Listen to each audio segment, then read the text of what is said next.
ଆଜିଠାରୁ ଜନଗଣନା 33ଟି ପ୍ରଶ୍ନ ପଚାରିବେ ଅଧିକାରୀ। ପ୍ରଥମ 15 ଦିନ ସବ୍ ଗଣନା ହେବ। ଆସନ୍ତୁ ଆଜି ଆମେ ଜାଣିବା ଏହି ବିଷୟରେ। ଜନଗଣନା ଏଥିରେ ଆପଣଙ୍କୁ ଯେଉଁ 33ଟି ପ୍ରଶ୍ନ ପଚାରିବେ ସେଗୁଡ଼ିକ କ'ଣ କ'ଣ ଆଉ ଏହାର ସମୟ ସୀମା କେତେ ପର୍ଯ୍ୟନ୍ତ ରହିବ। ଆସନ୍ତୁ ଆଜି ଆମେ ଏହି ବିଷୟରେ ସମ୍ପୂର୍ଣ୍ଣ ଜାଣିବା ଏହି ଭିଡ଼ିଓ ମାଧ୍ୟମରେ।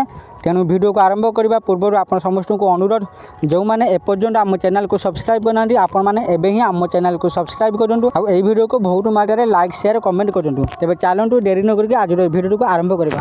ଆଜିଠାରୁ ଆରମ୍ଭ ହେବାକୁ ଯାଉଛି ଜନଗଣନା। ସାରା ଦେଶରେ ଏକା ସାଙ୍ଗରେ ପ୍ରକ୍ରିୟା ଆରମ୍ଭ ହୋଇଛି। ରାଜ୍ୟର ପ୍ରଥମ ନାଗରିକ ରାଜ୍ୟପାଳଙ୍କ ବାସଭବନରୁ ଏହି ପ୍ରକ୍ରିୟାର ଶୁଭାରମ୍ଭ ହେବା ପ୍ରଥମ 15 ଦିନ ସବ୍ ଗଣନା ହେବ। 16 ତାରିଖରୁ ମେ 15 ତାରିଖ ଜନଗଣନାକାରୀ ଘରକୁ ଘର ବୁଲି ତଥ୍ୟ ସଂଗ୍ରହ କରିବେ।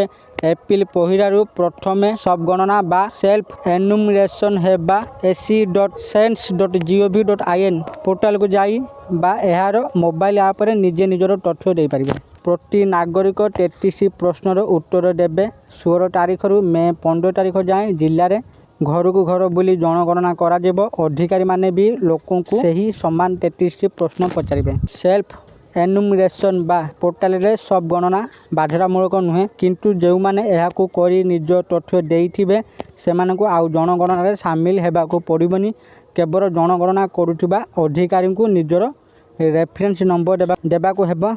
ବିକଶିତ ଦେଶ ଗଠନ ପାଇଁ ଜନଗଣନା କରୁଥିବା ଅଧିକାରୀଙ୍କୁ ଠିକ୍ ଓ ନିର୍ଭୁଲ ତଥ୍ୟ ଦେବାକୁ ରାଜ୍ୟ ଜନଗଣନା ନିର୍ଦ୍ଦେଶକ ଅନୁରୋଧ କରିଛନ୍ତି।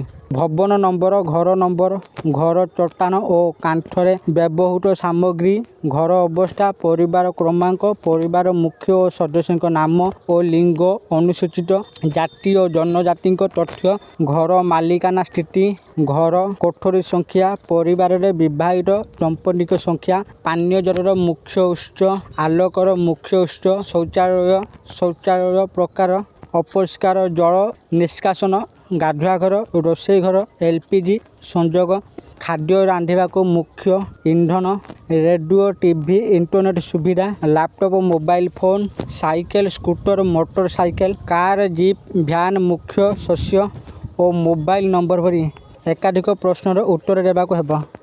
ଆଶା କରୁଛି ଆପଣମାନଙ୍କୁ ଆଜିର ଏହି ଭିଡ଼ିଓଟି ନିଶ୍ଚିତ ଭାବରେ ଭଲ ଲାଗିଥିବ ଆଉ ଆପଣମାନେ ଭିଡ଼ିଓ ଦେଖି ବୁଝିଯାଇଥିବେ ଯେ କେଉଁ ସବୁ ପ୍ରଶ୍ନ ପଚାରିବେ ଅଧିକାରୀମାନେ ଘରକୁ ଆସି। ତ ଆପଣମାନଙ୍କର ଯାହା ବି ସବୁ ଅଛି ସୁବିଧା ଆପଣମାନେ ସଠିକ୍ ଭାବରେ ସେମାନଙ୍କୁ କୁହନ୍ତୁ।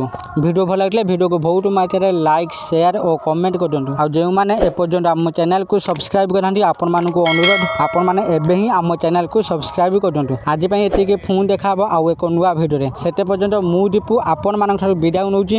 ରହୁଛି, ଧନ୍ୟବାଦ।